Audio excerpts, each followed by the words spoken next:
Hi అండి.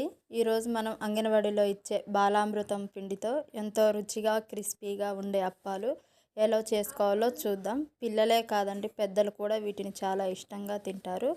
చాలా simple అండి, పెద్ద ప్రాసెస్ ఏమి ఉండదు. ముందుగా అయితే బాలామృతం పిండినైతే ఇలా ముందుగా ప్యాకెట్ అయితే కట్ చేసి ఒక 2 కప్పుల బాలామృతం పిండినైతే వేసుకుందామండి.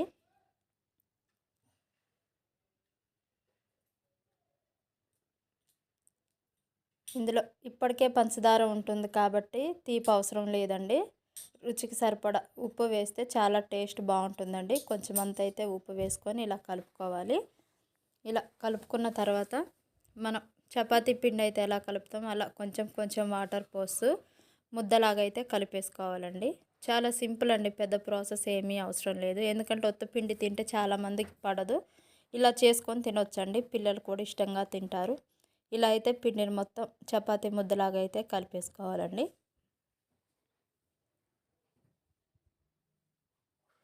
ఇలా పెట్టుకొని ఒక 5 నిమిషాలు అయితే పక్కా పెట్టుకుందామండి. పంచదార అనేది మంచిగా కరిగిపోతుంది. ఈ లోపు అయితే కడాయిలో ఆయిల్ పోసుకొని అయితే మంచిగా హీట్ చేసుకోవాలండి. ఆయిల్ ఎక్కువ హీట్లోనే ఉండాలండి. హీట్ అయిందో లేదో తెలుసుకొని కొంచెం పిండి అయితే వేసేసుకొని ఇలా పిండి మీద మూత అయితే తీసుకొని చూసారు కదండి, ఇలా అయితే సాఫ్ట్గా అయిపోయింది. ఇప్పుడు చిన్న చిన్న ఉండలుగా అయితే చేసుకొని మనం అరిసెలు అయితే ఎలా చేస్తామో అలా అయితే రౌండ్గా చేసుకొని ఇలా చేసి వేసుకోవటం అండి. చాలా సింపుల్. మీరు కూడా ట్రై చేయండి. టేస్ట్ ఎలా వచ్చిందో మనకైతే కామెంట్ చేయండి. చాలా సింపుల్ అండి. ఎందుకంటే మనం అంగన్వాడీలో తెచ్చిన పిండి చాలామంది కొత్త పిండి తినటం ఇష్టం ఉండదు. తిన్నా కూడా కొంతమందికి పడదండి. అలాంటప్పుడు ఇలా చేసుకొని తినండి, చాలా బాగుంటుంది టేస్ట్. ఇలా ఆయిల్ హీట్ ఎక్కిందండి మంచిగా, ఇలా అయితే వేసేసుకోవాలి. మంచిగా పొంగుతూ అయితే వస్తాయండి అరిసెల్లాగా.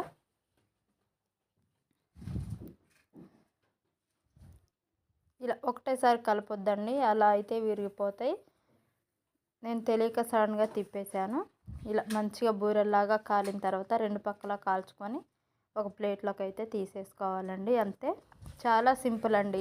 పిండిని వేస్ట్ చేయకోకుండా మీరు కూడా ఇలా చేసి పెట్టండి. పిల్లలు కానీ పెద్దలు కానీ ఇష్టంగా తింటారు. అలాగే మిగిలిన పిండి కూడా ఇలా ఆయిల్లో అయితే వేసేసుకోవాలండి. చూసారు కదా అండి, చాలా సింపుల్, పెద్ద ప్రాసెస్ ఏమీ అవసరం లేదు. ఇక అన్నీ అయితే వేసేసి ఒక బౌల్లోకి అయితే తీసుకోండి. అసలు చాలా క్రిస్పీగా సాఫ్ట్గా చాలా మంచిగా అయితే రెడీ అయిపోయాయండి.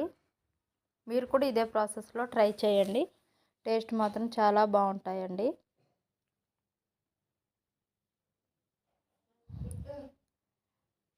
చాలా హెల్దీ కూడా అండి ఇవి ఇట్లా చేసుకొని తింటే.